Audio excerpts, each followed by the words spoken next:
Selamat malam, gimana? Kalian nungguin cerita dari Aura Mistis? Malam ini, Aura Mistis akan menceritakan mengenai cerita yang berjudul Ada Hantu di Kontrakan. Tahun 2025, Nina dan 3 sahabatnya, Rina, Dinda, dan Lucy, menyewa kontrakan kecil bernomor 13 di pinggiran kota. Rumah itu sederhana, dengan 3 kamar tidur, ruang tamu, dapur, dan kamar mandi. Harga sewanya sangat murah, jauh di bawah rata-rata, sehingga mereka mengabaikan nomor rumah yang konon dianggap sial. 13 kan cuma angka, kata Lucy dengan santai. Namun, ada sesuatu yang tidak beres sejak malam pertama. Malam itu, Nina mendengar suara gemericik air dari kamar mandi. Saat diperiksa, keran sudah tertutup rapat, tapi lantainya basah, seperti habis digunakan seseorang. "Nina, kamu halusinasi kali," kata Dinda sambil menguap, masih setengah mengantuk. Namun, malam-malam berikutnya, keanehan terus berlanjut. Bayangan hitam di cermin, langkah kaki di dapur, hingga suara tangisan yang datang tanpa wujud. Sekitar pukul 11 malam, Nina yang sedang membaca buku di kamar mendengar suara gemericik air dari kamar mandi. Hal itu terjadi lagi. Ia mengira salah satu temannya lupa mematikan keran. "Nah, siapa nih yang lupa matiin keran?" gerutu Nina sambil berjalan ke kamar mandi. Saat ia masuk, keran ternyata sudah tertutup rapat. Namun, genangan air terlihat di lantai, seolah-olah ada yang baru saja mandi. "Rina, Dinda, siapa yang habis mandi?" Nina berseru dari depan kamar mandi. Ketiga temannya keluar dari kamar masing-masing dengan wajah bingung. "Nggak ada yang mandi kok," jawab Dinda. "Lantai kamar mandinya basah lagi. Terus aku tadi dengar suara air," kata Nina sambil menunjuk ke dalam kamar mandi. Mereka saling pandang dengan raut cemas. "Udah, mungkin cuma salah dengar. Kita baru aja pindah, mungkin masih adaptasi," kata Lucy mencoba menenangkan. Mereka pun kembali ke kamar masing-masing. Namun, Nina tidak bisa menghilangkan rasa tidak nyaman itu. 4 hari setelah mereka tinggal di sana, Rina sedang berdandan di depan cermin besar di ruang tamu. Lampu temaram membuat suasana sedikit menyeramkan, tapi Rina tidak peduli. Saat ia membubuhkan lipstik, ia melihat sesuatu yang bergerak di pantulan cermin. Sekilas, ia melihat bayangan hitam berdiri di belakangnya. Rina menoleh cepat, tapi tidak ada siapa-siapa. "Nina, Lucy?" Rina memanggil dengan suara bergetar. Dinda keluar dari kamar. "Kenapa, Rin?" Barusan aku lihat bayangan di cermin." "Hah? Bayangan? Mungkin itu pantulanmu sendiri." "Bukan, aku lihat jelas. Tinggi, hitam, kayak bayangan orang," kata Rina dengan suara hampir berbisik. Dinda mendekati Rina dan memandang cermin itu. Tidak ada yang aneh.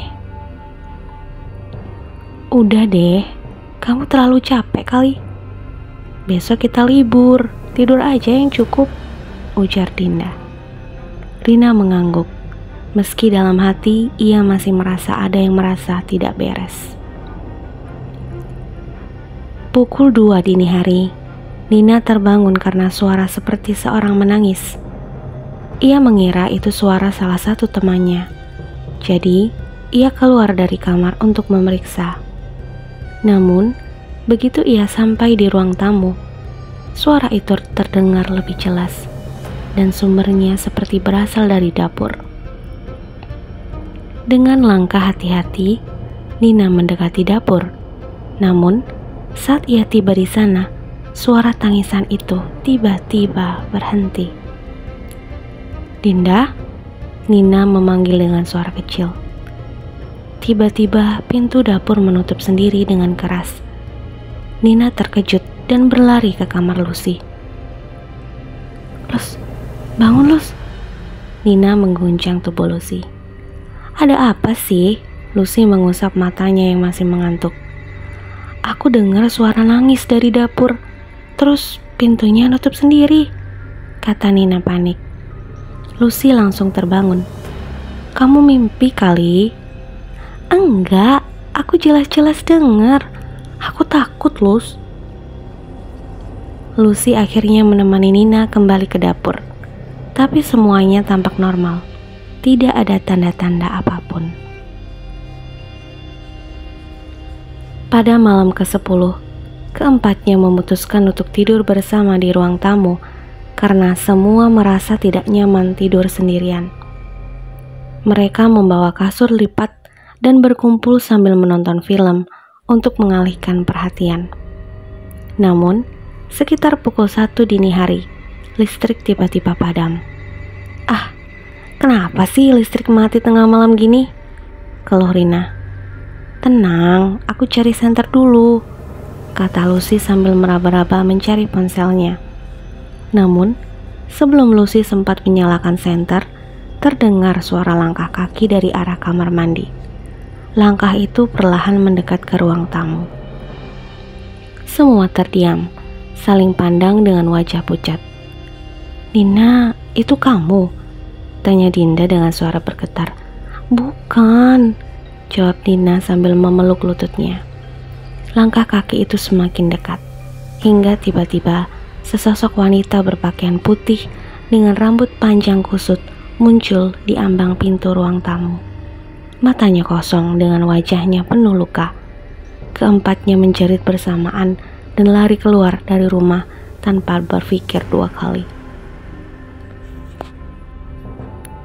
Keesokan harinya, saat mengemasi barang-barang untuk pindah, Nina menemukan sebuah buku catatan tua di laci dapur.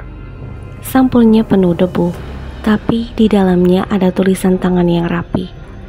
Buku itu ternyata milik penghuni sebelumnya. Saat mereka membaca isinya, wajah-wajah mereka memucat. "Kontrakan nomor 13 ini bukan sekedar berhantu," tulis pemilik buku itu. "Roh di sini bukan hanya gentayangan, tapi mengincar orang-orang tertentu. Hati-hati dengan suara-suara dan penampakan, karena itu hanya pancingan." Mereka melanjutkan membaca hingga sampai ke halaman terakhir yang membuat mereka merinding. "Seseorang akan menjadi target roh itu. Jika kalian melihat bayangan di cermin atau mendengar suara tangisan, berarti kalian sudah dipilih. Satu dari kalian tidak akan pernah keluar dari kontrakan ini." Rina tercekat dan memegang tangan Nina. "Kamu dengar suara tangisan kan? Dan aku yang lihat bayangan di cermin." Nina terdiam, menggigit bibirnya. "Tapi itu kan cuman kebetulan."